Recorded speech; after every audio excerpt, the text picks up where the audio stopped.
Will the Committee on Budget please come to order? It is 11:01 on Tuesday, October 17, 2023. I would like to welcome the Committee on Budget. We have committee members, Councilmember Say and Councilmember Toba, as well as our Council Vice Chair, Kia Aina. Our Committee Vice Chair, Wire, is on his way.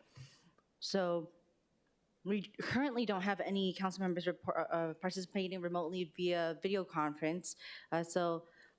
But with that, pursuant to Section 92-3.7, the Hawaii Revised Statutes, this meeting will be conducted as a remote meeting by interactive conference technology with the following procedures in effect for the meeting.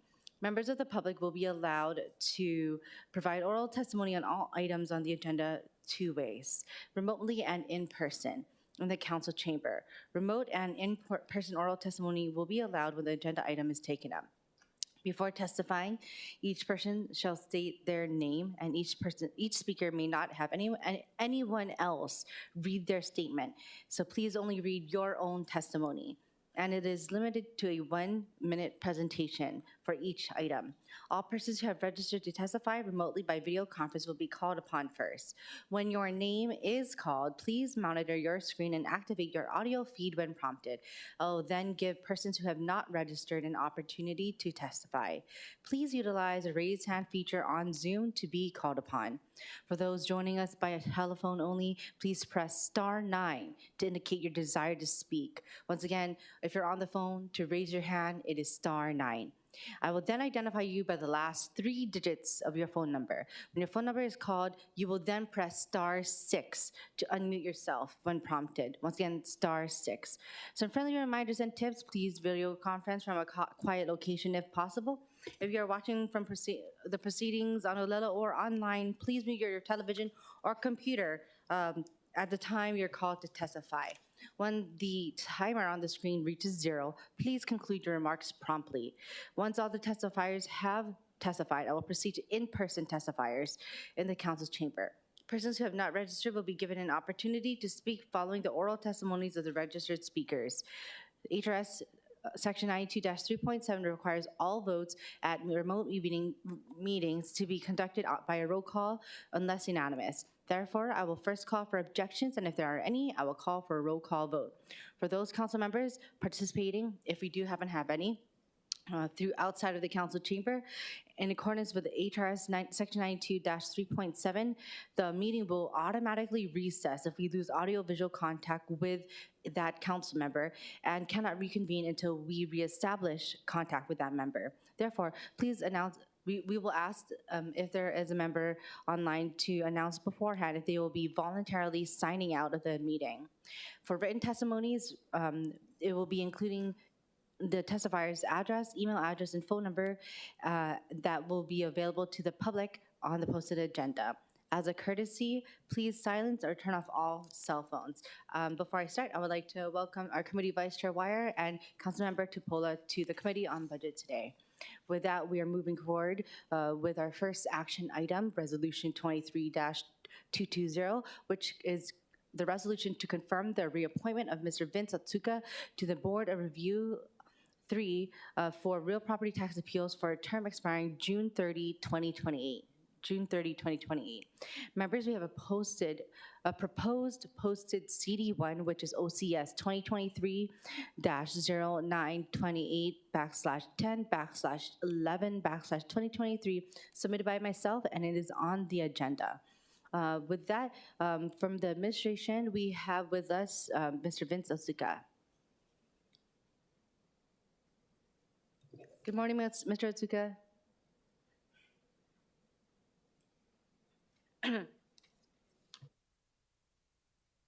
Try press the on-off button. Yeah. Thank you. Morning. Good morning. You may proceed with some few remarks to begin with. Okay. I'd just like to thank the council for giving me the opportunity to hopefully serve again for one more term on the Real Property Appeals Board. I've been on for about a year now, so I've learned a lot. I think with this second term, I have an opportunity to contribute even more now that I have a year under my belt. I know there's a lot of people that have testified that they really need help, and hearing their stories has really opened my eyes as to how tough it is out there for especially the kapuna that have lived in their houses, for generations and seeing their property taxes really increase over the years. There's unfortunately only so much we can do, but I feel that at least me participating, I'm doing my small part to try to help. Thank you, Mr. Otsuka. Members, do we have any questions for the nominee? Okay. I know that you shared a little bit about your first year and then how you're looking forward to your if you are reappointed your next year to come. So I was wondering what are specific I guess goals that you have if you were to be reappointed? Well, I think what I want to see is what is the result going forward as far as property taxes and values in Hawaii. I know the appraisers, they have a certain way of doing the appraisals, and what we've been hearing from the appellants is they want to see some relief. So we do understand that the values for 2023 was based mainly on the fact that values skyrocketed over the past year. So what we really want to see is will values come down the following year? With all the evidence that we're seeing with property values, it should. So I think it's going to be really important that come next year, we do see values at least stabilize or come down. Then it'll really, I think, give the public more confidence that the process that we have in place is working. And if it's not, then I think the council should possibly look at maybe revising the way we do things. Thank you.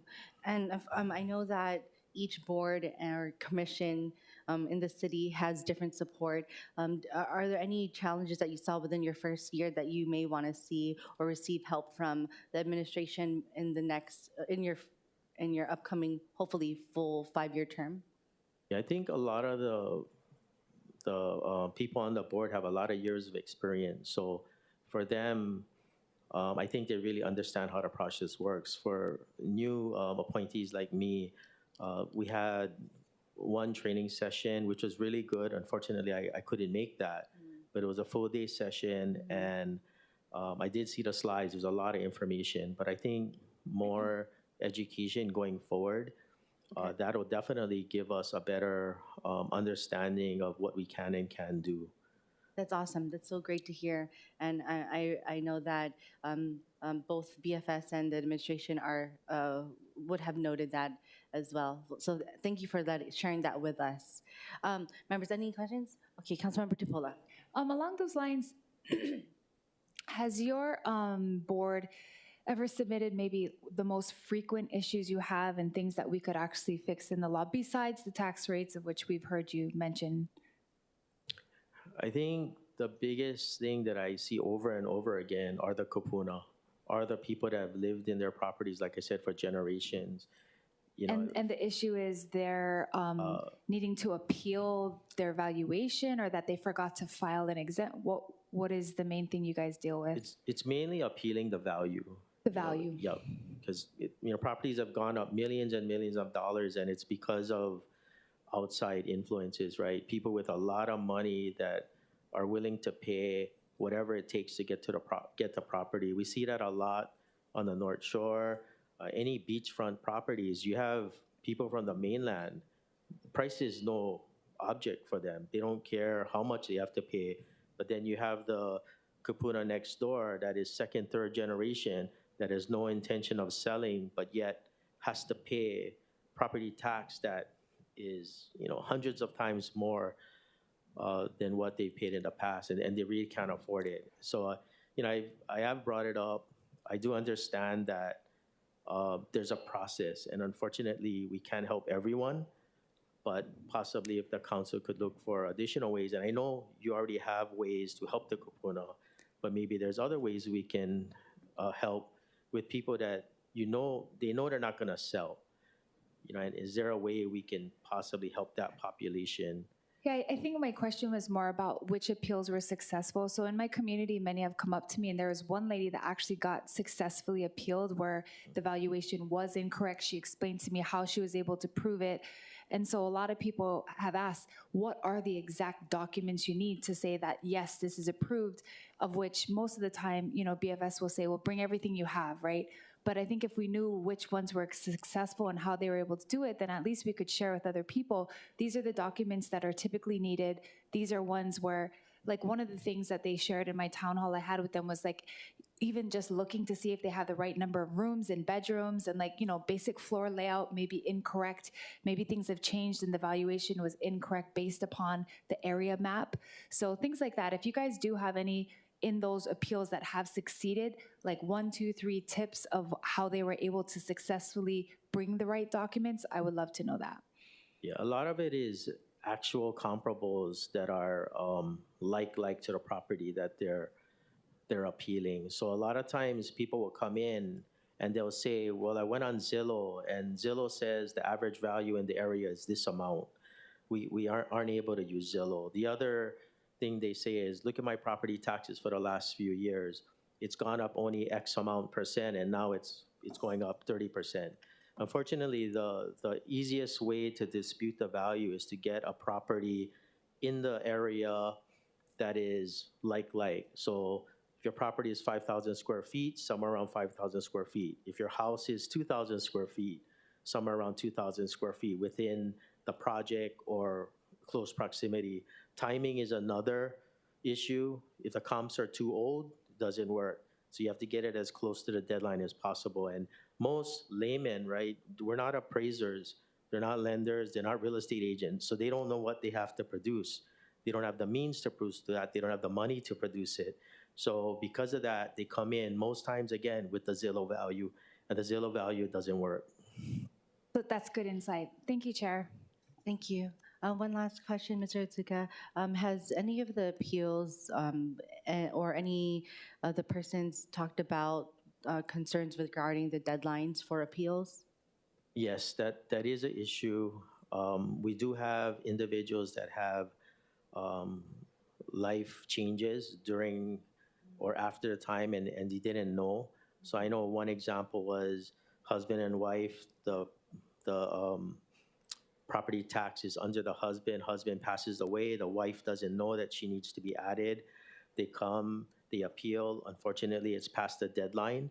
So we say, I'm sorry, unfortunately, we can't honor this, but you can file the appeal now and it'll take effect next year. It doesn't help them this year, but based on our understanding of the rules, we aren't able to honor that. So I know that is a debatable issue. Yeah. That possibly maybe we can make exceptions, because realistically, they did deserve the exemption. Right. They just happened to not know and they missed the deadline. Yeah. And of course, if you've been following the council very much has a lot of bills that do support that, those concerns as well. Okay, with that, I would like to move on towards testimony. Thank you, Mr. Suki, you can have a seat. Okay, proceeding with remote testifiers. When I call your name or last 3 digits of your phone number, please follow the prompts. We don't have any registered online testifiers, but I do see Angela Melody Young online. Hi, Budget Chair Angela Melody Young, the City Council, testifying in support of the nominee. I don't know the nominee, but he sounds like a really good nominee, and his passion for caring for seniors and his willingness to be on the board of appeals again is something deserving of attention. And yeah, so glad to hear that he wants to work with the process of appealing the value of property assessments and working with adjusting the system.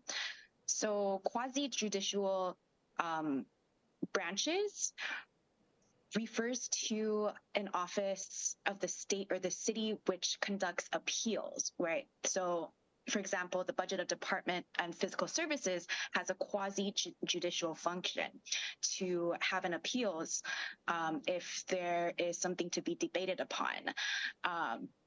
And the proceedings are conducted by an administrative or executive officer, and similar to that of like a human for example, like a hearing conducted by a Human Rights Commission, although this has to do Thank with you, real Angela. property tax. Thank you. Okay. Is there anyone else online who wishes to testify? Seeing none, we will now move on to in-person testifiers. We don't have any registered in-person testifiers. Is there anyone else in person who wishes to testify on agenda item number 1? Okay, seeing none. Members, we are back in discussion. Any discussion? Okay, Committee Vice Chair Wire. Thank you, Chair. And I just wanted to say mahalo to Mr. Otsuka. I think his background definitely lends itself to the position, and I think just through his responses today, I can say I really appreciate his understanding of what our community is experiencing, and so look forward to his continued service. Thank you very much. Any other discussion? Okay, thank you. Let's see. The chair recommends that Resolution 23-220 be amended to the posted CD1. Any discussion? Any objections? Any reservations? Hearing none, so ordered. The resolution has been amended to a CD1. The chair then recommends that Resolution 23-220 CD1 be reported out for adoption. Any discussion? Any objections?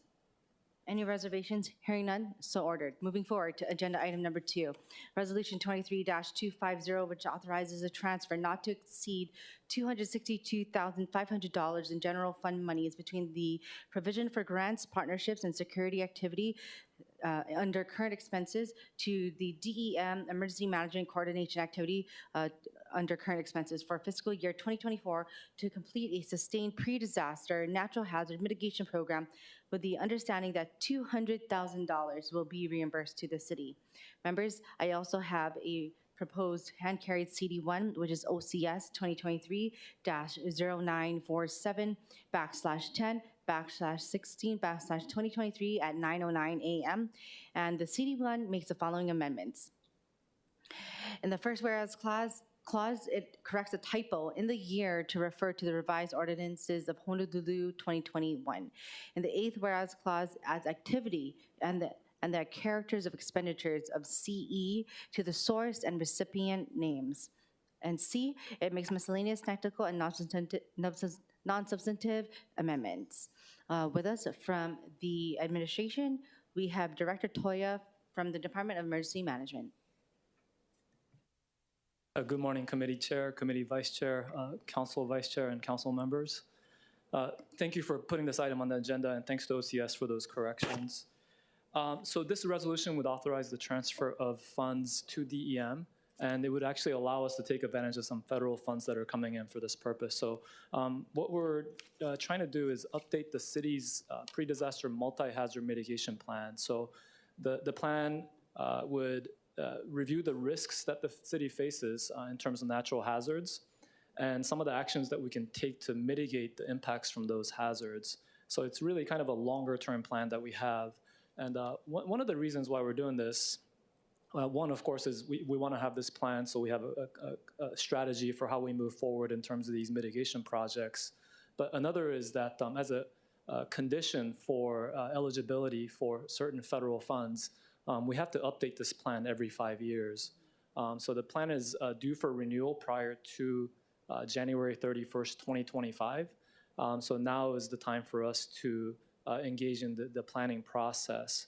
So with these funds, it does come with a 25% local cost share.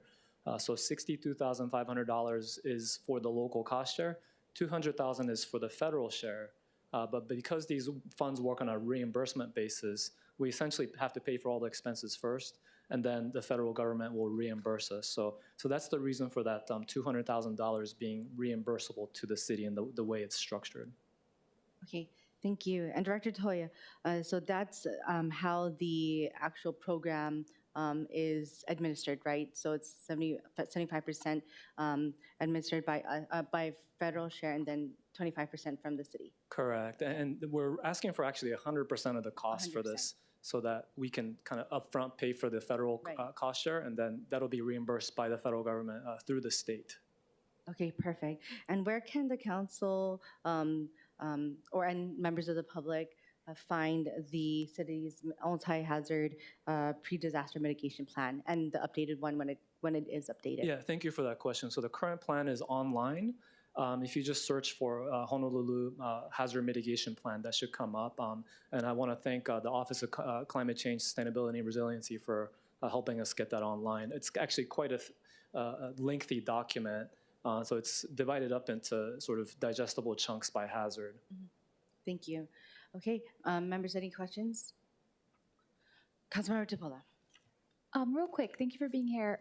The funding is going to be used to hire a consultant or hire a person to do this. What exactly does the funding do? Yeah, thank you for that question. So we will be hiring a consultant, and some of the nature of this work is going to be quite technical in terms of evaluating the hazards and the sort of the annualized economic loss from each hazard. So we do need to bring in an outside expert to do this work. And will that consultant be just working on the emergency responder level, like working with HFD or DEM, or is this person also going to be going down to the community level as far as creating the plan? Yeah, so as part of the FEMA's requirements, there is a requirement for community engagement. So we will have some community engagement, but this really is a more of a whole community plan and less about emergency responders. A lot of it's more the kind of the structural and policy level things that we can do in order to mitigate hazards. So not so much about response, but how can we create conditions both in kind of a brick and mortar sense and policy-wise to reduce our long-term vulnerability to disasters. So maybe on the preventive side instead of on the... Exactly. That'd be great. If there's anything we can do to help, please let us know. I would love to be a part of it,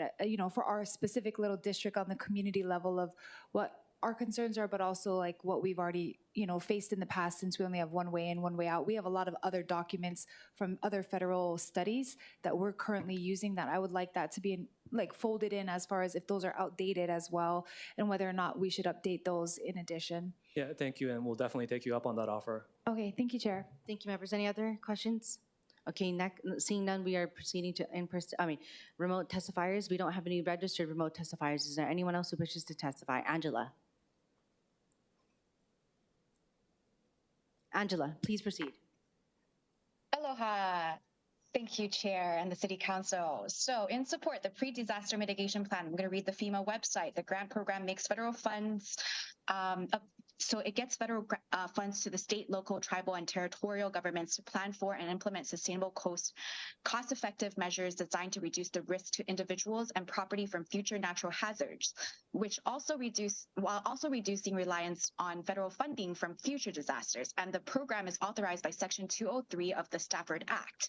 The Stafford Disaster Relief and Emergency Assistance Act, named after Robert Stafford, was signed into law November 1988 and amended the Disaster Act of 1974. And this act constitutes the statutory authority for most federal disaster response activities as they pertain to FEMA and FEMA programs. During this time of emergency, it's critically important to support the transfer of funds to DEM, especially in the vulnerable state that we're in. Thank you. Thank you, Angela. Was that in support, opposed, Support. or comments? Okay, support. Thank you. Is there anyone else who wishes to testify online? Seeing none, we are moving on to in-person testifiers. We don't have any registered in-person testifiers. Is there anyone else who wishes to testify? Seeing none, members, we're back in discussion. Any last comments? Okay, all right, moving forward. Chair recommends that Resolution 23-250 be amended to the hand-carried CD1. Any discussion? Any objections? Any reservations? Hearing none, the resolution has been amended to a CD1. The chair then recommends that Resolution 23-250 CD1 be reported out for adoption. Any discussion? Any objections? Any reservations? Hearing none, so ordered. Moving forward, item number 3, Resolution 23-251, which authorizes a transfer not to exceed $458,038 in general fund monies from the provisions for grants, partnerships, and security activity under current expenses to the Department of Community Services community-based development activity in salaries. So once again, it's going from the provision for grants, partnerships, and security activity under their current expenses to DCS's CBD activity under salaries for the fiscal year 2024 to meet the local match grant program needs of DCS. With us from the administration, we have Director Krucky. Hi, Director Krucky.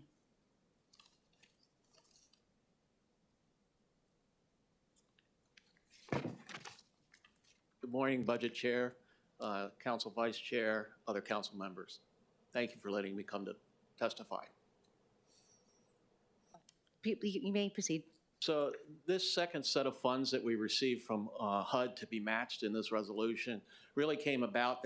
HUD made an offer to the state, and I raised my hand that our island could take these funds. And so that's why we got another set of funds. We've updated the 29th year action plan to reflect these funds and how we would distribute them. Of the $458.38, $34,352 would go towards salaries at DCS and $12,255 for fringe to administer this program. Thank you. Members, any questions? Councilmember DePaula. Director, when you say this program, what is that? Well, it's all the programs. This amount of money would be distributed out to service providers under the ESG plan. So this money would pay for the salaries of the people that are going to distribute it, or salaries and some of the money would go out?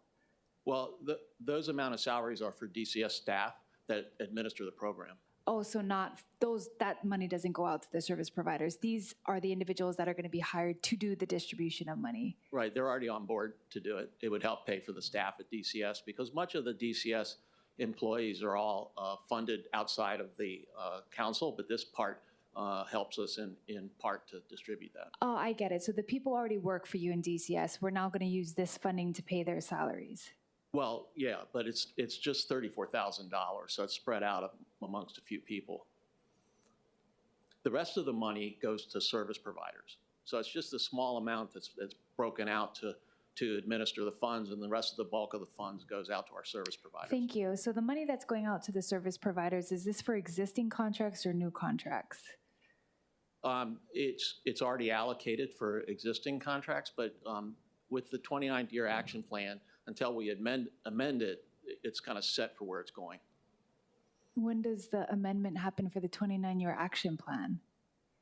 Whenever we take funds and we redistribute them, right, depending on how people are using the funds we have, we do a redistribution, and then it's up, and that comes before you to help us redistribute those funds.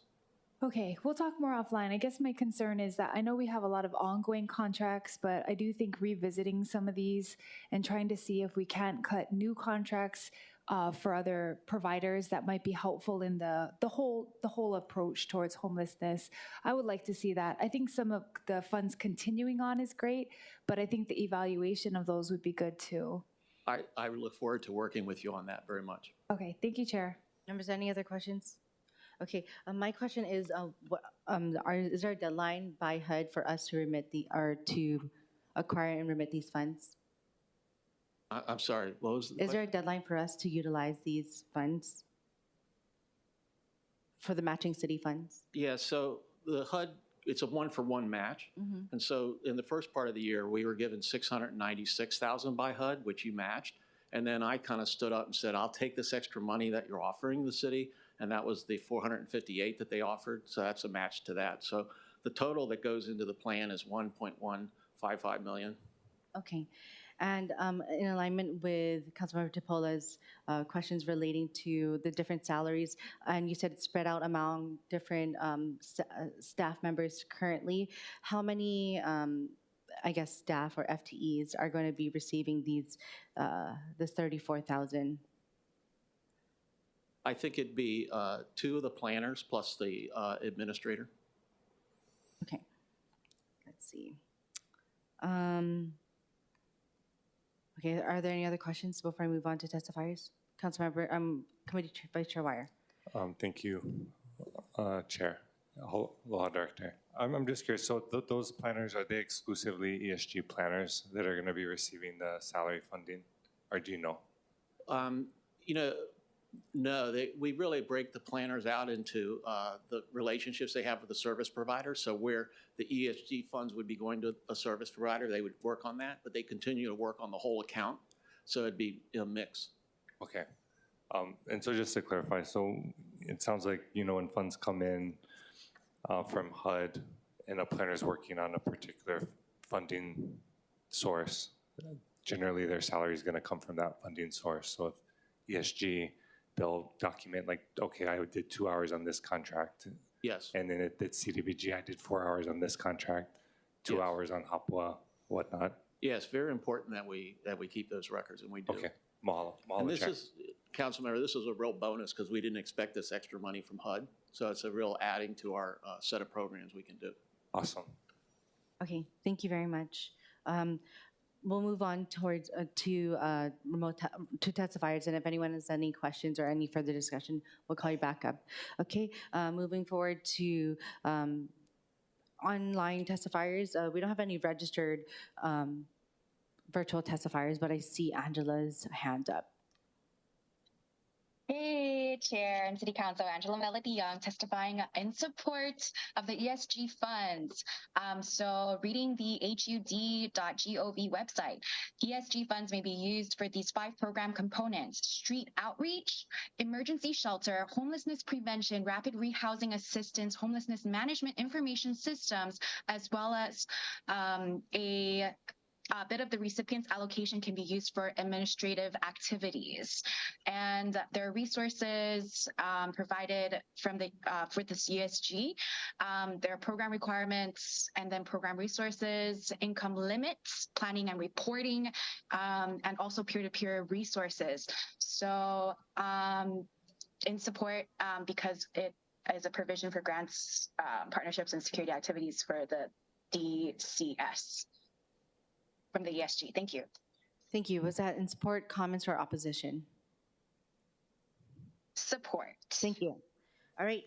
Is there anyone else online who wishes to testify? Okay, moving forward to in-person testifiers. We don't have any registered in-person testifiers. Is there anyone else who wishes to testify? Seeing none, members, we're back in discussion. Okay. Noting maybe follow-ups from that's really good points by Councilmember DePola. Okay, we have no further discussion, and Director Crucky, I guess I have a question. Okay, so for relating to all of our contracts, HUD-related, or even contracts with our social service providers, how often does the council get updates on those statuses and money expended?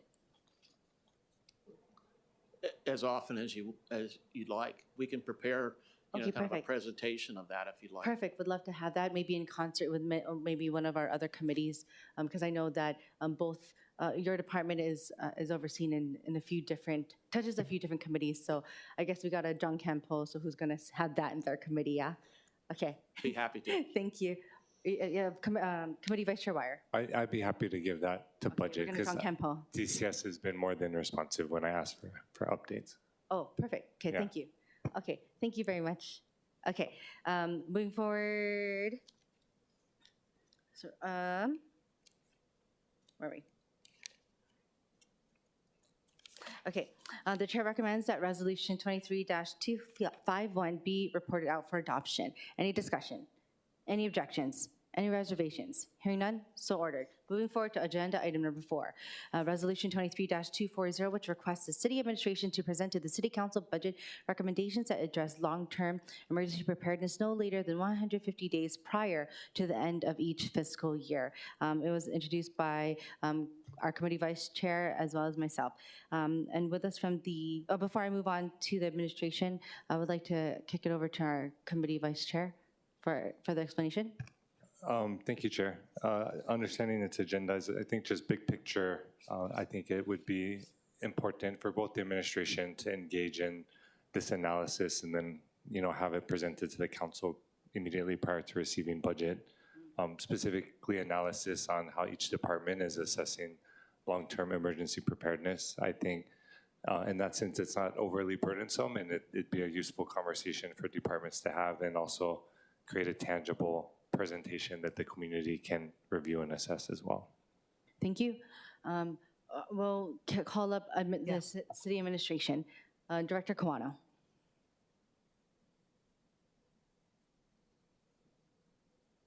Good morning, Budget Chair, Council Vice Chair, Honorable Council Members, Andy Kawano, Director of Budget and Fiscal Services. So yes, I listened to Council Members Wire's explanation for this resolution and have some concerns about timing because we're talking about preparing a report before we submit budget, before Mayor submits budget on March 2nd. So we're talking about roughly January 31st. It's going to be pretty tight because we're still fine-tuning, the department level budget. So we're wondering if we can turn all of this in with the budget submittal that the mayor submits March 2nd, as opposed to this 150-day target. Okay, thank you. Okay, so I'm going to call on Council Vice Chair Kia Aina because she indicated she had a question first. Then I'll go to Committee Vice Chair Wire. Okay, Council Vice Chair Kia Aina. Thank you, Chair. Director Kawano, thank you for your comments. First, I understand that the mayor has charged the managing director with a fire and mitigation assessment for all of Oahu, and just given what has happened, I think that's top of mind for everyone, and so I want to make sure that that's on track and that is not hindered by any other requirement. Second, if in fact, Vice Chair Wire agreed with the extension of the deadline, would the fire mitigation be a part of that or separate? The report would be all inclusive. Okay, do Vice you Chair. believe realistically you guys are going to do a decent job by March? That you're proposing, the extended deadline that you're proposing? We are already in motion, in terms of preparing our plan. And it's also a part of, the longer-term plan that Director mentioned with regard to the DEM, funding requests, provisional requests. So we're working on it. Obviously, the first turnaround will be the first go at it. And the thought is as we continue preparing reports, as we go through successive budget processes, the reports will get better. more Okay, and so comprehensive. you are not opposed to this measure? In concept, I totally agree with the measure, but in terms of some of the requirements that I mentioned, we constantly look at disaster mitigation throughout all of our departments, and we consider different types of perils as well. So I feel that the budget process includes consideration of this, but we understand that council feels that it's important to emphasize. Sure, but I guess my concern is if this measure moves forward and is moving, then it would be in the administration's interest to offer amendments to it when it advances. We don't have an issue with that, yes, as we Okay. move forward. Okay, and thank you. Committee Vice Chair Wire. Mahalo, Chair. And good morning, Director. Good morning. So just to clarify, so you want it to be 120 days? Is that what the budget is prior? Or when do we receive the mayor's budget? You typically get the mayor's budget on March 2nd of every year. Okay.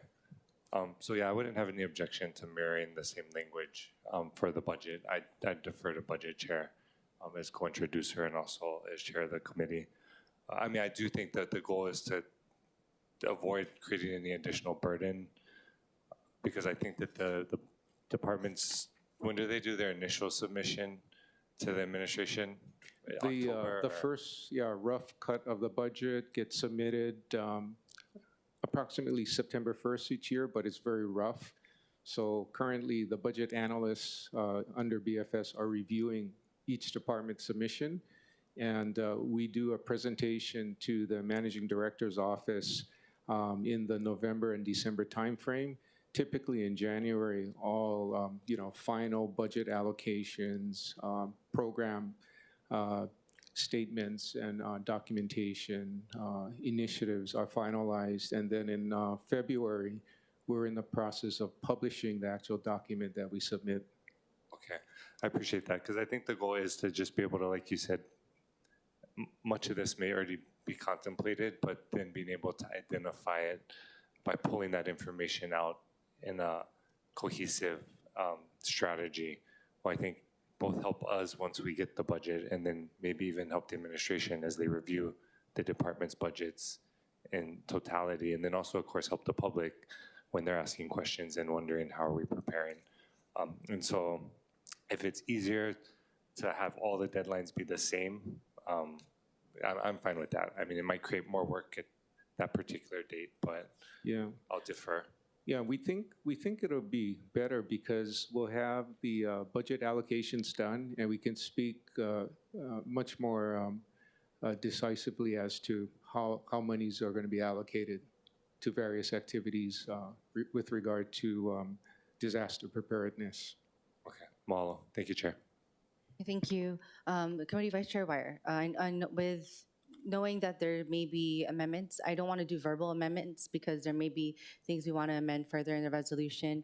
I would recommend looking for postponement to the next month, and then we can provide a CD1, proposed CD1 then, and then amend it to a CD1 with the amended dates, times, and any other requirements then. Is that okay?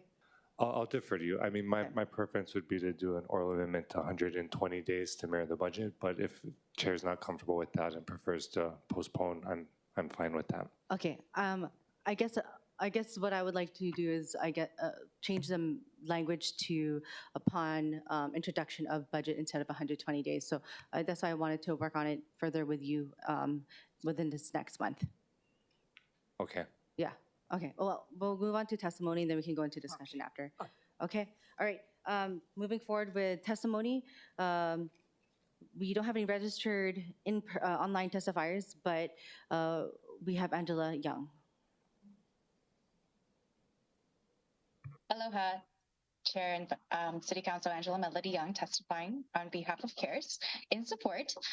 So this measure is requesting the city admin to prevent to the City Council to provide advice for budgeting to address long-term emergency preparedness. Emergency preparedness is critically important for the safety and well-being of everyone, and there was the State Comprehensive Emergency Management Plan, the BASE plan, which indexed wildfires as a low to medium risk with damage assessment maps from the Maui wildfires released by the Pacific Disaster Center and the Federal Emergency Management Agency. This identified thousands of acres of burned land and damaged or destroyed structures, making the wildfires the worst disaster in the history of the state and the deadliest wildfire in the nation. So this resolution requests the city admin to consider reserve for physical stability fund to be used for emergency purposes. So in support, in preparation for long-term emergency preparedness. Thank you. Thank you, Angela. Support, oppose, or comments? Support. Thank you. Support. Okay, is there anyone else online who wishes to testify? Okay, seeing none, okay, we're moving forward to in-person testifiers. There's no registered, but is there anyone else who wishes to? Okay, seeing none, we're back in discussion.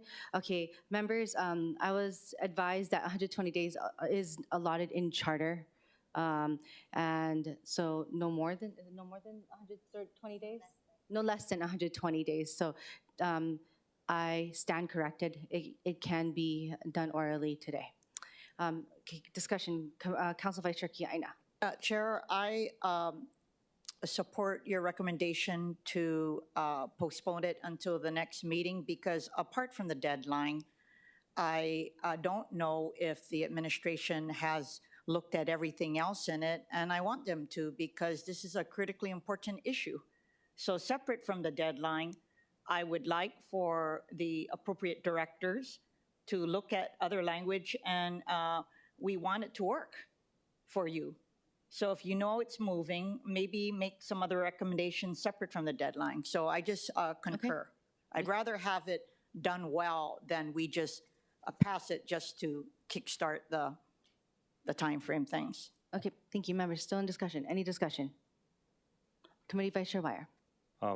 No, I'll defer to the chair. I do feel like the resolution you and I co-introduced was done well, and then receptive to BFS's request to amend it to no later than 120 days. and don't want to create any additional work for the departments. If it passes, they would start assessing how they can pull out that emergency preparedness information. But of course, I understand all the input from everyone, and so we'll defer to your decision. Okay, all right, thank you. Any other discussion? Okay, moving forward, I will be recommending amending it to the 120 days, and then we're going to postpone it so that we can have discussion between us and the agencies moving forward, and see if we can also have them in our next committee. Yep. Okay, cool. The chair recommends that Resolution 23-40 be amended to a CD1 as discussed. Any objections, reservations? Or any discussions, objections, reservations? Hearing none. Okay, the chair recommends that Resolution 23-240, CD1 as discussed, be postponed to the next Committee on Budget. Any discussion? Oh, hi. Yes, Director Toya. Hello, Chair. May I offer some comments? Okay, thank you. And first to Vice Chair Kiaina, the question regarding the Wildfire Preparedness Working Group, that's underway, and it's currently intended to be co-chaired by, under the leadership of Managing Director Formby, co-chaired by myself and Fire Chief Kalani Hao. And we have a number of departments involved in that. It's really intended to remove silos from the work that we're doing, involving multiple departments, even Department of Planning and Permitting, Transportation Services, Design and Construction, Facilities Maintenance, and some of our state partners as well. So we're looking forward to having good discussions there in terms of wildfire preparedness. And looking at this resolution, I know it's for all hazards. It's not really specific to any single hazard. And really, as Director Kawano mentioned, the departments do consider emergency preparedness as part of their budget. So again, not only the first responders, but the work that DFM does and DDC in terms of flood mitigation and other things. I think that's really baked into the budget. But we do appreciate the additional opportunity to bring, as I mentioned earlier, in the earlier resolution, hazard mitigation, looking at the prevention and mitigation side. There's some federal studies that were done to show that mitigation, every dollar spent saves $6 on the back end. So that's really where we want to be, and that's where we can make the most impact. So really appreciate the discussion with this. A couple other things contained in the resolution that I wanted to sort of point out is that we do collaborate regularly with state and federal partners in our work. And we are regularly reviewing and updating our plans as discussed earlier. Some of these things are lengthy planning efforts, so it can't be done every year as a formal update process, but some of these plans are updated every 5 years. But one other thing to mention is there is a tremendous amount of federal funds available for hazard mitigation. They're not always the easiest pots of money to work with, and we do want to leverage these as much as possible. So they might not always get contained in the city's budget request, but as a separate federal funding opportunity. So I'm thinking specifically of the funds that we generally deal with. That's the FEMA Building Resilient Infrastructure and Communities grant. That's what's funding the hazard mitigation plan update. And FEMA's hazard mitigation grant program that becomes available post-disaster. So not to sound like an opportunist, but in the aftermath of the Maui fire, there is going to be a significant amount of federal funds available for these mitigation projects. So I just kind of want to set expectation in terms of what can be contained in the budget request annually through the city's funds, that there's other opportunities that we're seeking, not only through FEMA, but you also have the examples like the Army Corps funds that is going to be used for the Alawai project. So I just wanted to offer those comments and provide a little bit more context. Thank you. Thank you. Okay, okay, Councilmember Wire. Thank you for discussion and appreciate the insight, Director. So just for Chair, was curious, since postponement is for additional input, if there are specific requests being made. Just I think clarity would be helpful so the admin knows what they're going to be bringing back for the next hearing. I don't know if that'd be from yourself or Vice Chair. Oh, yeah. Oh, you mean right now? Yeah. So, I mean, we're postponing it because we're saying work needs to be done, and we're asking the departments to put time into it Right? over the next Oh, month I mean, versus Yeah, long-term. So I'm just curious I'll defer to Council Vice what Chair. specifically we're wanting them to provide and input on. Okay, Council Vice Chair. Well, can I ask, in the administration, separate from the deadline, would you like to provide recommendations to any other part of the resolution? And if not, then we're just going to adopt the deadline change and move forward. I just wanted to make sure that you are given ample time to provide comments because bills move fast in the city council. So. Yeah, yes, Vice Chair, at this time, we don't have any changes to the requirements in the resolution. We may have suggestions, recommendations after we get going, but right now. So are we're in you, the do process. you want a postponement or do you not want a postponement? Postponement Because in we are terms going of the to. reso? Yes. Do you want us to postpone it to the next month or do you want it to move it? It's okay, Council Vice Chair. It will be up to us as a committee. I can make that Okay. recommendation, hearing from Director Toya, that there is, and also from Committee Vice Chair Wire, from Okay. the amendment, because first off, we did amend it to the 120 days. Okay. After Director Toya spoke, I was going to let you speak first, but Yes, I don't want you to ask questions that we make the decisions got it. for, okay? All right. So with that, any other discussion before? But I do have a question of Mr. Hero. Is that okay? Oh, okay, yes. we're still in Sorry, discussion. relating to funding. So a couple of things. I don't know if you're aware, but I met with the Deputy Managing Director because there is going to be a federal infrastructure workshop at the Convention Center on December 11th. So, and evidently there has been a designated infrastructure coordinator for the county. So I just wanted to flag that for you because I know one day is going to be completely devoted to Maui, but there's going to probably be a lot of FEMA folks there. Second, I guess I wanted to say that because there's going to be a disaster supplemental bill likely over the next couple of months and passed in December, I think that it would be prudent, separate from that, to request an earmark for any Honolulu planning with the Hawaii delegation. So I just wanted to flag that for you. I don't know when you guys are going. I am going with a team, a Hui, relating to Maui economic relief to DC next week, and we are meeting with the FEMA administrator on Wednesday.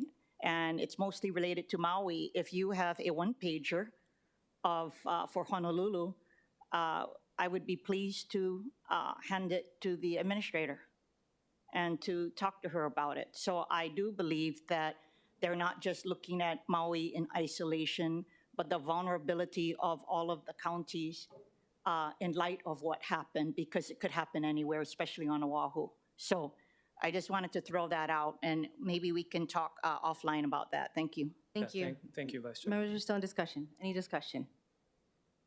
Okay. The current discussion that we're having was for the postponement. Is there any, so I guess I'll retract that motion. So the chair recommends that Resolution 23-240 CD1, as discussed, be reported out for adoption. Any discussion? Any objections? Any reservations? Hearing none, so ordered. Moving forward, item number 5. Oh, can't turn the page. Okay.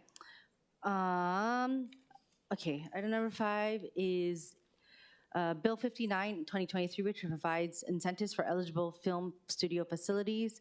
Members, we have a proposed hand-carried CD1 at OCS 2023-0949 /10/16/2023 at 1:32 p.m., which was submitted by the city administration but submitted by myself, that incorporates the amendments identified in the administration's communications D-719. Because it was submitted late, I have to read it, so bear with me, okay? The CD1 makes the following amendments. A, in section 2 of the bill, replaces the provisions, and hold on. Once again, if you're online and you watching online or are Honolulu and wish to read it instead of hearing me say it, it's Communication D719. Okay.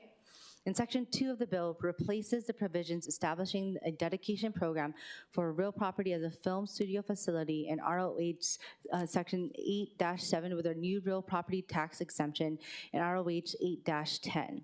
The assessed building value is exempt from taxation during the construction of film studio facilities, provided that the cost of construction is at least $100 million and is on land comprising of a minimum number of 10 acres for a period of up to 5 years or upon the issuance of a certificate of completion by the Department of Planning and Permitting, whichever occurs first. The Director of Budget and Fiscal Services may extend the exemption period for an additional year for good cause. B, adds a new Section 3 to the bill to establish an exemption of the assessed building value of the film studio facility for a period not to exceed 20 years, provided that the owner of the film studio facilities agrees to promote economic expansion of the motion picture, film, and digital media industry in the city throughout the exemption period by one, promoting local workforce development by providing paid on-set production and or post-production internship programs arranged with local colleges, universities, or vocational skills for their students, or providing on-set production and or post-production apprenticeship arranged with local labor union chapters or guilds. 2, establishing and operating public tours of studio facilities by the 5th year of the exemption.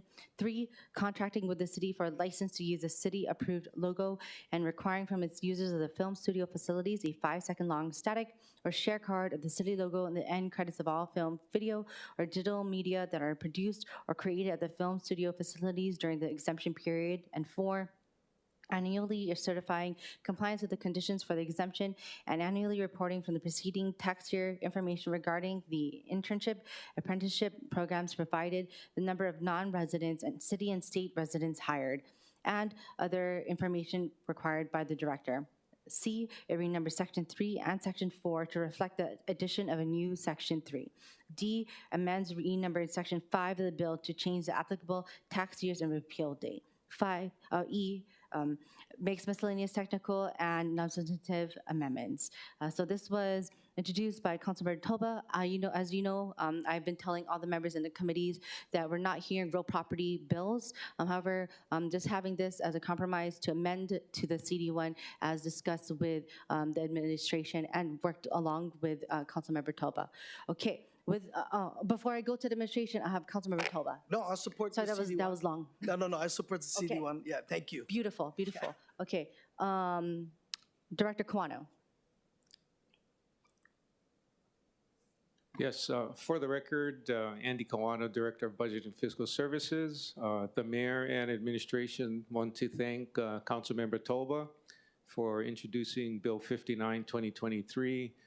We believe that the bill, as we work through it, can result in meaningful advancement of our film production studios that we have on island. What we have currently on island is very much dated and lacking. I've myself have done some walkthroughs of where film production is done, and we definitely feel that if we don't do anything with all of the competition that exists, in Australia, throughout the United States, in other foreign countries, we'll start to lose this business activity on island, and at the end of the day, filmmakers will go elsewhere for production. So we're behind the bill, and again, we want to thank Councilmember Talba for introducing it.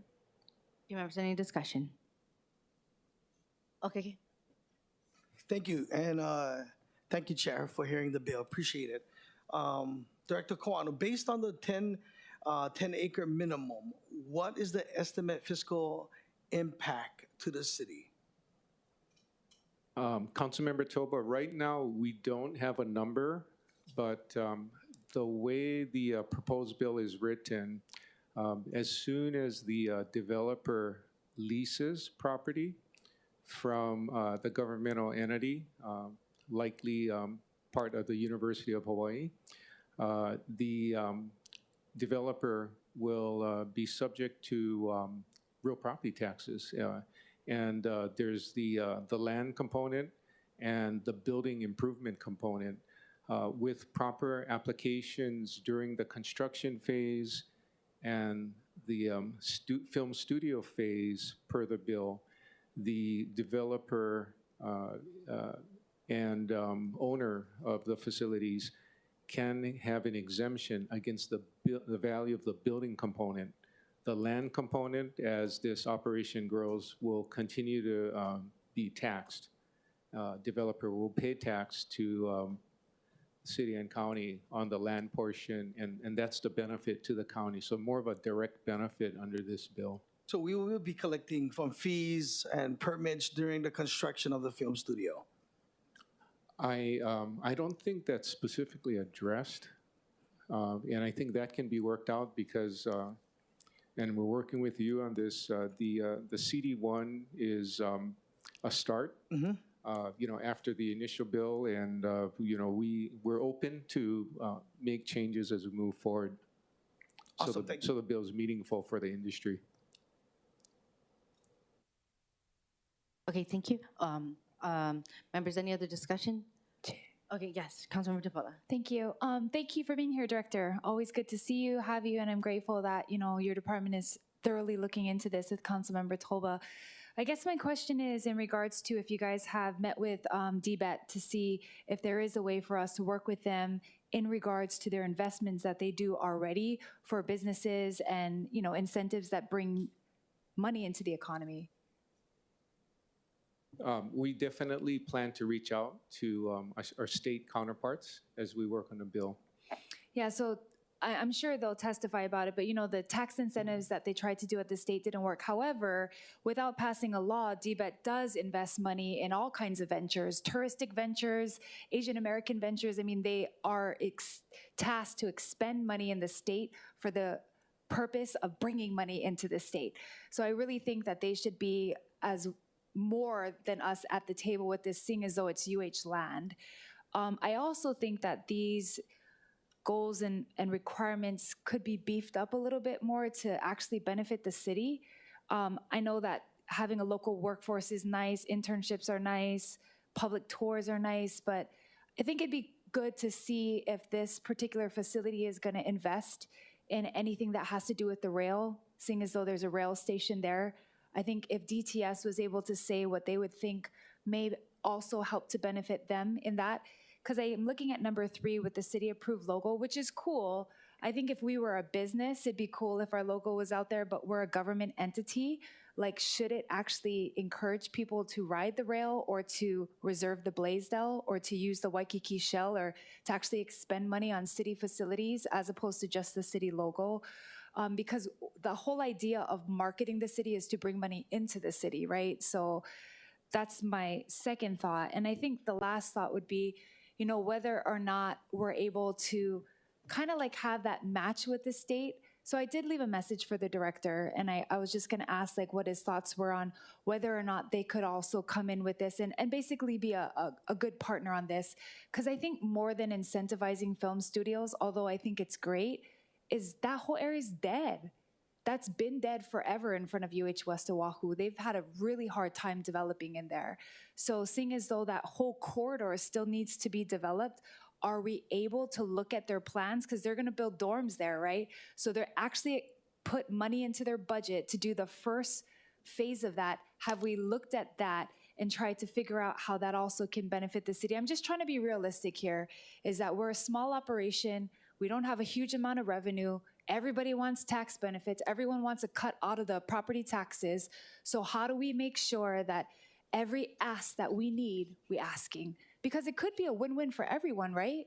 It could be a win-win for them. It could be a win-win for DBET. But instead of us coming to the table with everything we're going to do, like, let's ask them what they're going to do. And then let's put out some other ideas of, hey, you guys are building this dormitory area. So we were thinking maybe this would help the city. Or if you had 500 passes a year attached to this building or attached to this property where everyone here is utilizing the rail, where the rail commercial plays. I mean, it is the start, of the actual line itself. So just some thoughts. I know you said you guys are open to edits, and I know Councilmember Tobo is working really hard on this. So just wanted to put it out there because I think, to be honest, UH needs this just as much as us.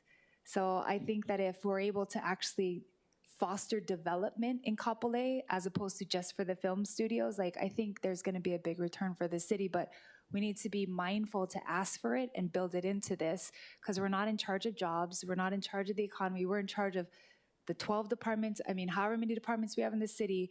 And if these departments are funded, then we're doing okay. But if we're doing things that benefit the state and then wondering where all of our funds are going, we need to just make sure we have our ducks in a row. So. Yes, Councilmember, thank you for your comments. I agree with all of them. It's going to be a joint effort between city, state, other parties that we work with to make this happen. The benefit will accrue to the overall economy of Oahu, and we have to get started, and that's why I thank Councilmember Toba for getting the ball moving, getting the ball rolling, and getting us started, because at the end of the day, we're all going to have to work together with all of the constituents that make filming happen to make it successful and to grow our economy. Okay, thank you. And in relation, I know that it's not specific to just that first property that we've been discussing for a while at UH, but currently UH doesn't pay real property taxes though, right? So when we do have film studios come out and then they're going to be also receiving that tax exemption, right? So they wouldn't be paying anything, just as UH is not paying anything. However, if there's going to be a private property landowner, and then it exceeds the amount of time after, after construction and then operation on that private land, that's when they will be paying real property tax after the exemption? So the property will be assessed for taxes once there's a governmental agreement, whether there's a lease, licensing agreement, or other type of permit for the use of the property to develop a film production studio. So when that happens, the assessment process will start. We would work with the developer to work on the exemption of the building portion of the assessment. The land portion would still be taxed. With proper application, and we're going to have to promulgate the requirements for application during the construction phase, and then during the filming phase after that, the exemption can continue from the construction stage to the filming stage for a period of 20 years. So, the thought is there's reporting done on, benefits to our island. And as we work through the program, if the reporting shows that, there are benefits through, further employment, internships, training and, expansion of the workforce into good paying jobs, down the road, this program can be continued. So that's the plan. We know it's still work in progress, but, we feel that along with Councilmember Toba that we have to get moving. Okay, one last question before we go to testifiers, because I know that, and I want to thank them for their patience, is regarding the definition of local workforce. I know that there was this discussion before about, like, let's say they're here, whether from construction or even during filming for like a year or so, and then they then leave the island. Like, what's our definition of local workforce to ensure that they're here for the longevity and gonna continue to I guess, be cyclical with our economy? I think the definition of a local workforce is going to be defined over time, because as we know, there are skills from time to time we don't have, so they're going to come in from different parts of the world, U.S., different parts of the world. The hope is that the facility can be a training ground for people that live here.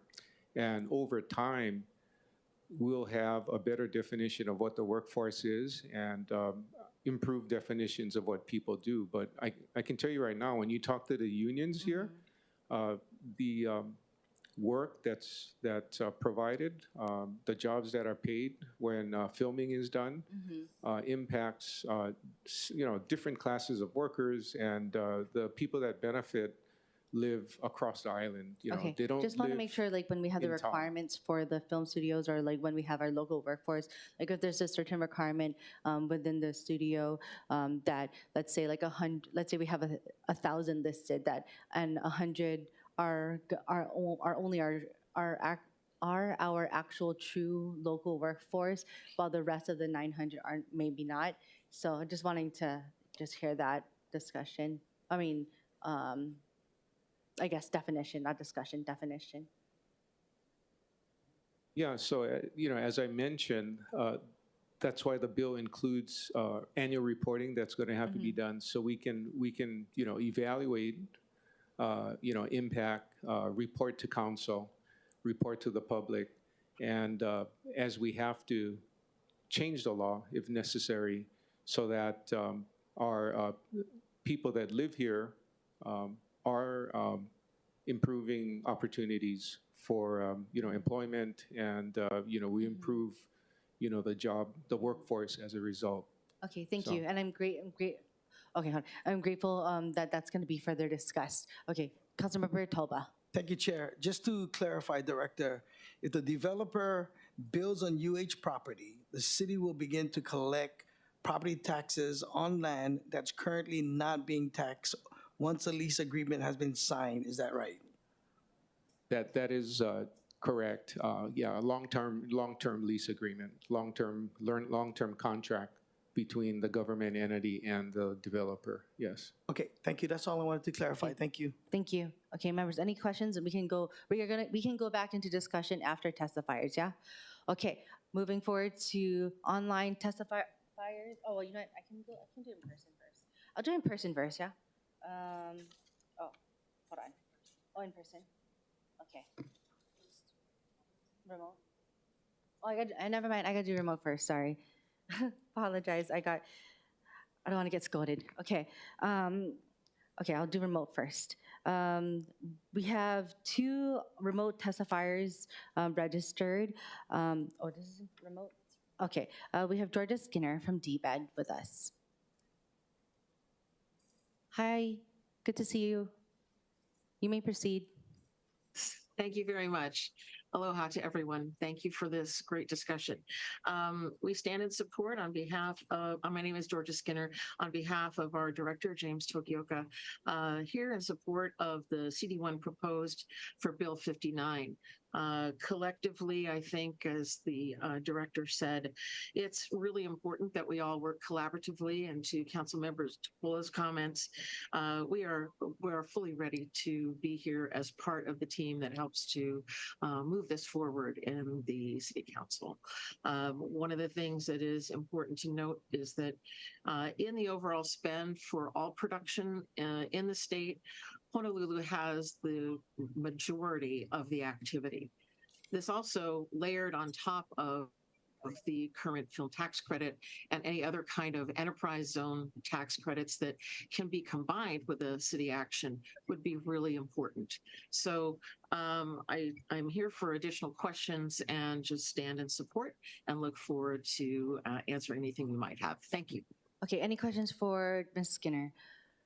Okay, sorry, Ms. Skinner, I totally mix up all my papers, and I was supposed to call 5 people before you, but does anyone have questions? Okay, Councilmember Telba. Hi, Ms. Skinner. Thank you for being Aloha.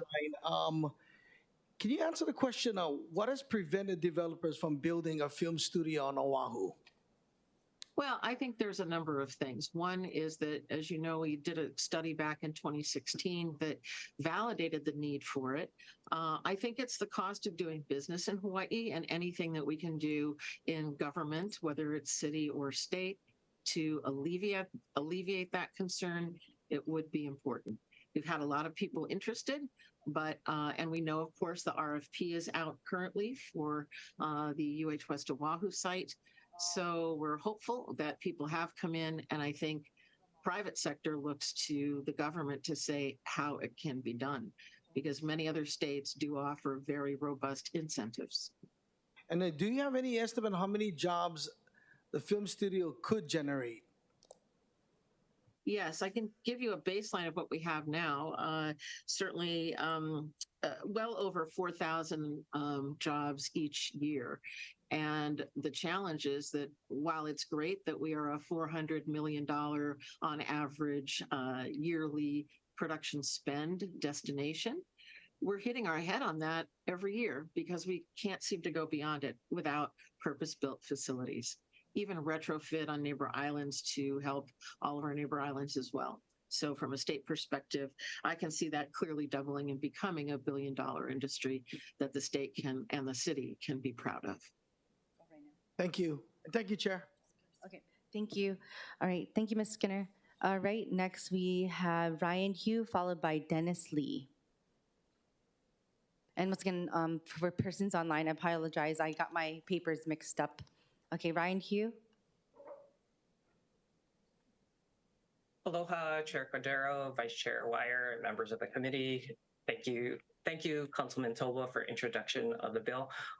Just very briefly, you have my written testimony. My name is Ryan Hugh. I'm a small local business attorney. Yes, I do have clients that support work in the film industry, but I wanted to give a kind of short personal story from my travels. I went to New Zealand, visited the Weta Workshop, which is of, Hollywood Lord of the Rings fame. I met a young woman. Her sole job there is to rip apart teddy bears and reconstitute them into fantastical creatures as props. That is not a side hustle. That is her full-time job. So I support the bill and the film studio in general because, and she walks to work. She walks in the neighborhood of the studio. So if that doesn't say diversity of job opportunity, a lady who just kind of rips apart bears to make new fantastical animals, I don't know what says about job diversity and opportunity. And that's my short story. Thank you. Thank you, Mr. Hugh. Any questions? Okay, next we have Dennis Lee, followed by Michael Shibata. Go ahead, Dennis. Okay, yeah, so my name is Dennis Lee. Aloha, everyone. I'm a resident of Manoa Valley and a filmmaker. I had the unique opportunity to work in Hollywood for many years and was a part of the early Korean media and cultural wave called Hallyu, working with the Korean government in private sectors and investments and with the creatives that brought forth K-pop, K-dramas to the masses now currently. Today, people all over the world consume this type of entertainment. I bring this example up because I believe that Hawaii as a state has the potential to export its cultural and media profitably, just as South Korea did starting in the 1990s. But all began with small steps that include government support and policies that fostered creativity and business growth, such as like Bill 59. Hawaii can achieve a similar success story by implementing incentives that are proposed in this bill and be creating resources through strategic government policies and active planning. One of the key steps was to establish a state-of-the-art, I believe, a large film studio with multiple stages to offer virtual reality options for filmmakers. So that was a lot to read. Thank you, but you have a great background while doing so. Okay, any questions? Any questions? Okay, thank you, Mr. Lee. Next, Michael Shibata, followed by Chris Lee. Aloha, Chair Cordero, Vice Chair Wire, and members of the committee. My name is Michael Shibata with the University of Hawaii System. The university stands on its written testimony in support of Bill 59, as well as the proposed CD1. The university is supportive of the bill as it would provide incentives to entice future development of a private film studio, in particular near its UH West Oahu campus, and the recently constructed Academy for Creative Media. This would in turn help to serve as a catalyst to the development of the university's lands in the Kapolei region, as well as increased economic diversification, local workforce development, as well as job creation. Thank you for the council's consideration and the opportunity to provide testimony today. Thank you, Mr. Shibata. Members, any questions? Mr. Shibata, I have a question. I know that this bill isn't specific to just UH, and I know that UH partners with a lot of different, landowners and landowners in general. So, UH is one of the largest landowners, but do you have any suggestions what other lands could be utilized that's just as meaningful as UH's? So is the question is what other lands besides the university's lands? Yeah, and I'm looking for recommendations because UH does really well in partnering or collaborating with other landowners or partnerships as well. Yeah, I think specifically for this bill, it would be in the, because we have the UH West Oahu campus and the Academy of Creative Media. I think something in the Kapolei region would be, I think, the most appropriate given the land, the amount of land that would be required for such a project. So just somewhere in the Kapolei region. Okay, thank you very much. Thank you. Councilmember Tupola. Real quick, hi, Mr. Shibata. Thanks for being with us. I know you guys opened up the RFP this past Friday, and how long is the period when people are going to be submitting interest? Sure. So just a little background on the RFP solicitation. We did issue that in June of 2023 for developers to submit proposals for a private film studio on lands near the UH West Oahu campus. So the proposals were due back to the university at the end of last week. So we are currently still reviewing and going through the multiple proposals that were submitted. The goal for the university is to make a determination on a selected developer by the end of this year or the end of 2023. Well, thank you for the timeline. Thank you, Chair. Thank you very much. Okay, next we have Chris Lee, followed by Sumner Lacroix. Please let me know if I said your name incorrectly. Sumner Lacroix. Hi, thank you, Chair Cordero, Vice Chair Wire, members of the committee. I'm happy to stand on my testimony and support, and I appreciate all of the support that the city continues to give to this very important industry. Thank you very much. I'm available for any questions. Any questions? Okay, Councilmember Talpa. Thank you, Chair. Hi, Chris. My questions are, have you seen an increase in enrollment in your film and media programs? I mean, because we're talking about internships, we're talking about creating a new diversified economy, right? And Chair Cordero talked about like how we would want to see majority of our students, at the UH getting these quality jobs. Yeah, so actually, the West Oahu campus, the Creative Media Program just set a new record for fall 2023 in enrollments, over 330 students, I believe. The Manoa program, it is now which is our original flagship program. It is I think it's the largest program in terms of majors in the School of Letters, or I forget what it's called, but the school that it's in at the Manoa campus. So it's a driver for there. But actually on most of our campuses, the community colleges on all the islands, we have 10 campuses, as you know. This is an important a driver for enrollment at those campuses as well. My second question is, how many, of your graduates that you know personally find work locally or, move away to the mainland because we cannot support what they learn here on Oahu? Well, actually, the thing I'm most proud about the program, which started over 20 years ago, is most of our graduates are working in this field. And I think maybe Georgia has some more specific numbers from DBED, but anecdotally, there isn't a set that you could go on and that doesn't have our graduates on it. But it goes beyond that. It goes to all aspects of creative media production and distribution, including social media and YouTube producers. And so we really have become, I think, the nexus for workforce development in terms of our creative economy. And we're very proud of that. Thank you, Chair. Thank you, Chris. Thank you. Okay, next we have Sumner Lacroix, followed by Irish Barber. Hi, I'm Sumner LaCroix. I'm a professor emeritus in the Department of Economics at UH Manoa, as well as a senior research fellow at the University of Hawaii Economic Research Organization.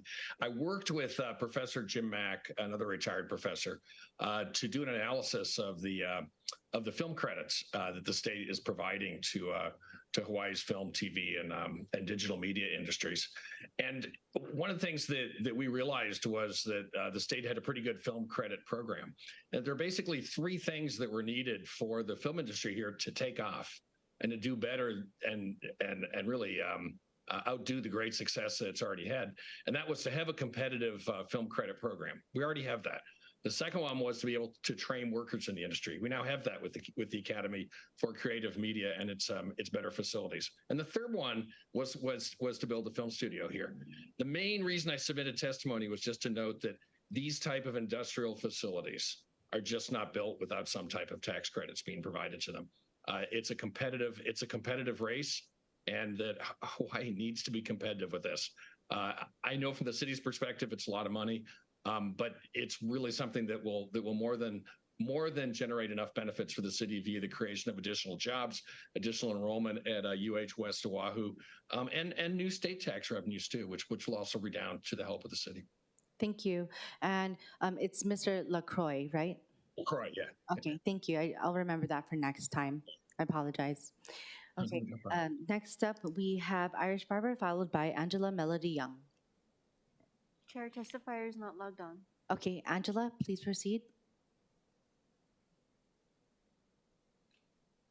Aloha, City Council. Angela testifying on behalf of chairs and support. The creation of this bill is to incentivize tax breaks for film facilities. And direct from the film office of the city, it states the industry respects and appreciates our island, allowing economic development without harmful physical development. Because film doesn't cause overcrowding and environmental damage, this is an effect of the tourism industry. In 2018, the best year for film and television productions, it brought in $419 million to the state, employed 4,767 local people for movies, commercials, music videos, and TV. Based on DBED's annual report in 2018 to the state ledge, if Hawaii produced 42 times more films and TV shows that was produced in 2018, then the filmmaking industry would be the best and leading industry in Hawaii. The state film office is located at the Hawaii State Art Museum in downtown. And this office helps producers and directors process their film permits and to process financial support credits through film credits. And the State Film Office also manages the State Film Studio located on 18th Avenue near Diamond Head. It provides a soundproof stage of 1,600 square feet soundstage, and it has 2 office trailers, utility for dressing and costume trailers, storage facilities, parking, and space for caterers. And the Hawaii Film Studio is the only state-owned and operated film studio in the country. Thank you, Angela. Okay, next is there anyone else online who wishes to testify? Okay, seeing none, we'll move forward to in-person testifiers. First up, we have Mark Porterfield, followed by Chris Pack.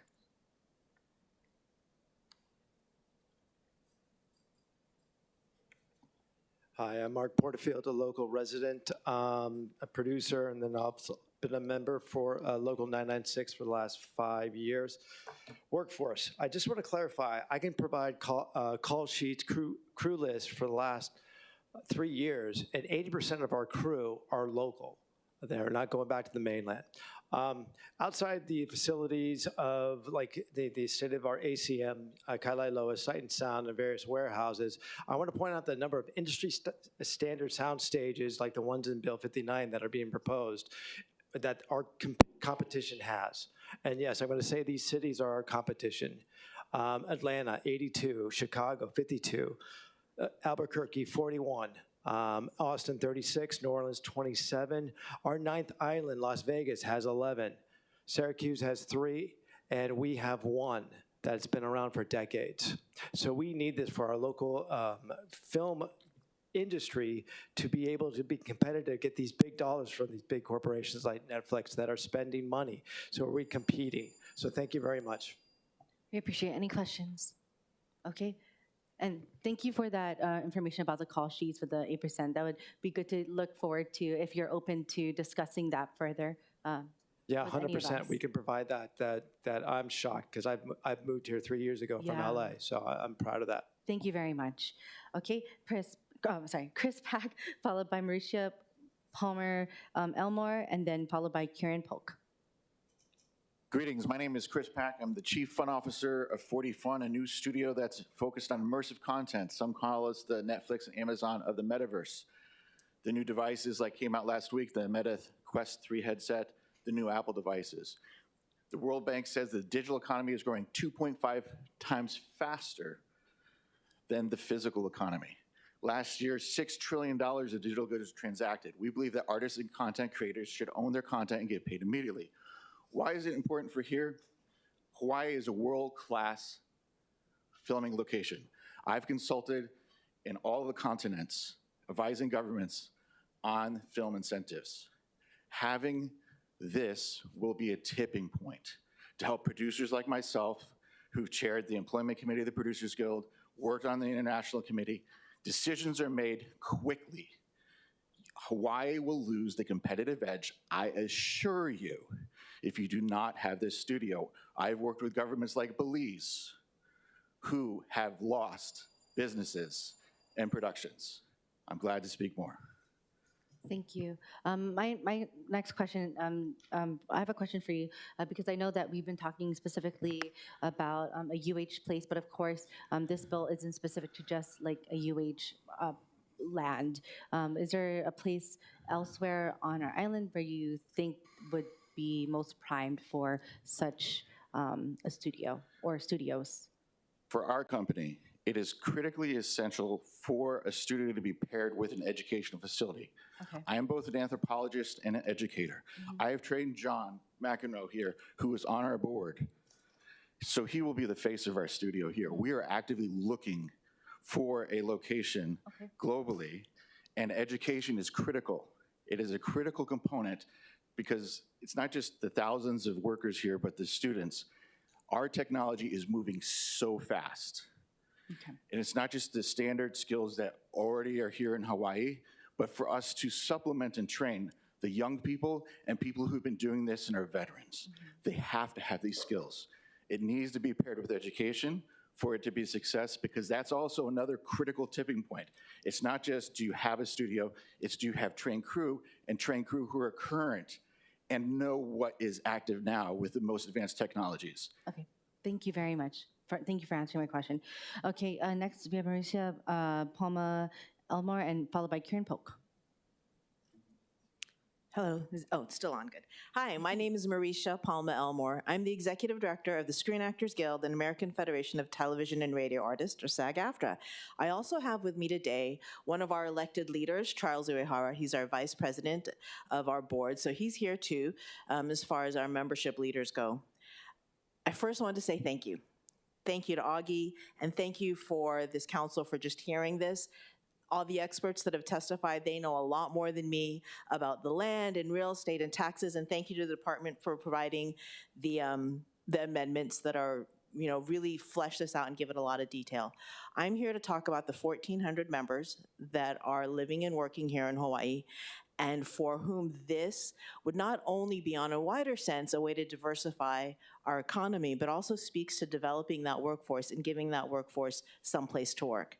So without going into it, my testimony is there and I stand on that, and I'm available for questions, as is our elected leader. Thank you so much. Thank you very much. Members, any questions? That's great, and your testimony was great in your packet. Thank you. Karen?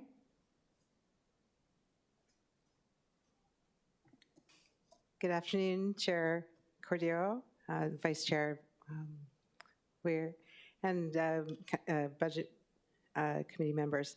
My name is Kieran Polk. I'm the Executive Director of the Kapolei Chamber of Commerce, and West Oahu is our area where the voice of business extending from Waipahu to Makaha. I think it's been discussed today at length about West Oahu's place in this conversation, but I want to point out a few things specifically about our economic impact of what this studio will bring. We stand in strong support of this measure and the CD1, proposed CD1. And I'd like to just tell a story. I am also the editor of an annual publication called Kapolei Magazine. and you'll see when it comes out next, the second week of November through PBM and it's published, the cover story is about the film industry and the impact on our state and specifically our island. There was a woman that we interviewed, and she lives on the continent. She's a graduate of Waianae High School and went through Sea Writer Productions, which many of you may be familiar with, and as well as the Academy of Creative Media. She's now working on the continent, and she would move back here if she had the opportunity. I think it's that simple. We need to diversify our economy. We know that coming out of COVID, and this is a great opportunity to do that and bring jobs and keep our future workforce here. Mahalo for your time, and thank you, Councilmember Tobo, for introducing this measure. Thank you. Karen, I have a question relating to, we've had a great discussion about certain things. Of course, we're here at the city. You've worked with city leaders and city government. Of course, the benefit to the economy and state as a whole is noted, but you know how we think here at the city, and we want to know that we are getting a lot for I won't say bang for our buck, but a lot for that buck that when we do push this forward.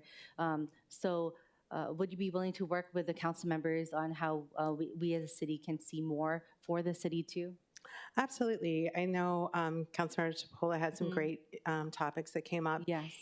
One thing to point out is that there's a lot of other businesses surrounding the film studio itself, small businesses, service industries that will be supported by this film studio. And so, yes, giving back and finding those ways, but it will definitely bubble over, so to speak, and give back into our community. But I'm happy to sit down and have that conversation. Perfect, beautiful, thank you. Thank you. Okay, are there any other in-person testifiers who wishes to testify? Okay, seeing none, members are back in discussion. Okay, okay, perfect. Councilmember Wire, our Committee Vice Chair Wire. Thank you, Chair. And I guess I'll keep it to discussion. So I don't know if Chair or Councilmember Toba has input. Otherwise, I'll ask Director Kawano to come up. But in terms of the exemption in the CD, in the original bill, it'd be afforded to anyone. Is that correct, whether or not they're on government property and otherwise wouldn't be required to pay taxes?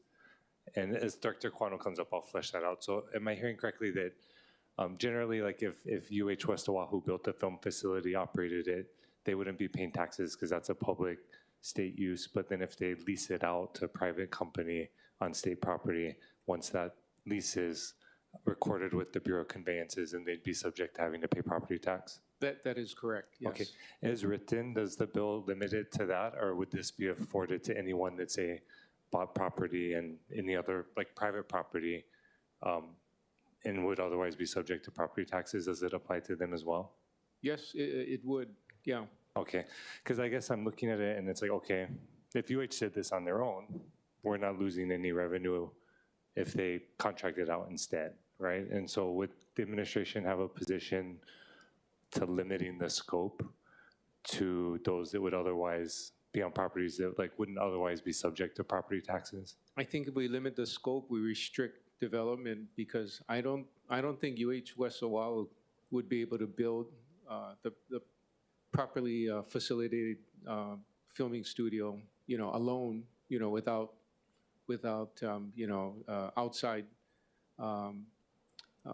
skills and understanding of the industry, being involved. So I understand what you're saying, but if we restrict it, it's not going to be good for the bill. So you're saying it's not going to happen at West Oahu, this facility? What I'm saying is I don't think West Oahu would be able to build no. the facility So on its if own. West Oahu built it on its own, Yeah. they wouldn't have to pay property tax. Yes. If they leased it out, The lease to a third party will create property a tax, taxes. Yeah, assessment. Yeah. And so that's what I'm asking you, can we limit it to that situation? And so are you saying that that's not a feasible situation, or that is feasible? Okay, so if I understand your question right, council member, you want to limit it, you want to reduce the scope such that the bill is in effect only upon leasing to third-party developer for the construction of filming facilities. Is that where you're going to? I'd be comfortable with that. I'm not sure the administration's position on that.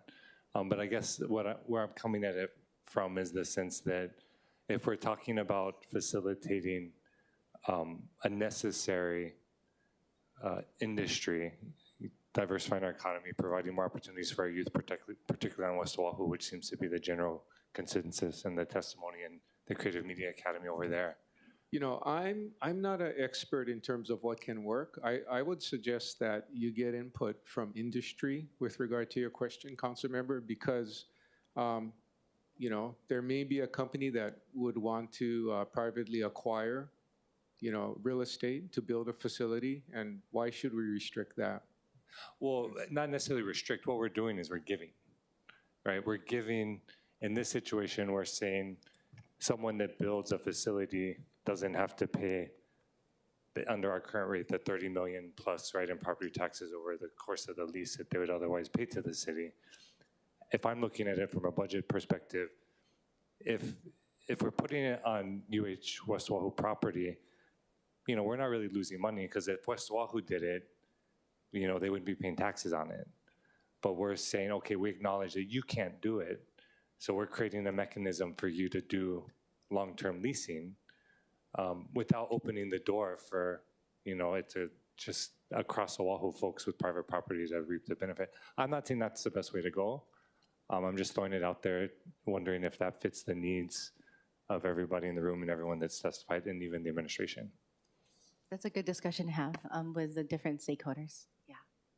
Okay, members, any other discussion? Councilmember Tupola. Thanks, Chair. And this is for everyone's discussion, right? I really think that on number 3, we should heavily consider just making it more broad. So instead of just a city logo, anything that could benefit the city, because it could be a rail logo, it could be a short snippet of the Blaisdell or the, you know, I think any of our money generating things that we have, I think that obviously the location of what we're talking about, I think would directly be, it would be more advantageous to advertise that than just our city logo. So that's a thought. And then I think for the, what you were asking about the local workforce, I guess because in number 1, it on the CD, it has local workforce and internship, of which I personally feel like internship programs are just there, meaning like all higher education institutions try to have them. It's advantageous. You're building people into the workforce. I just think maybe specification on the workforce. I think, again, internships is a nice thing to have in there. I'm not as concerned about that specificity of the workforce type. And I think that whole thing about what are we verifying? So it says that annually that they'll show us like how many non-residents were hired. That's why I think number 1 being fleshed out with number 4, as far as I don't know exactly the internship apprentice part, but I think the number of non-residents hired, et cetera. I think if anything, that'd be good for UH and us, but then if we could be specific in that, kind of the questions you were asking earlier, I think that would just be helpful. Thank you. Thank you. No, that's some good discussion, and that we can look forward to with further amendments. Councilmember Toba. No, thank you, Chair. I'd like to see the bill move forward, you know, and put it out for public discussion. I think, you know, a lot of times we look at this and we always, the state, city, the state is, this is about people. It's about creating good jobs for people that live in our community. We know that when we build things like this, the city and the state benefit. You know, we've been talking about building Second City for how long already? Councilman said, for a long time, right? Talking about building second. This is our opportunity. We're putting skin in the game. We're finally saying that we are here to partner and do something.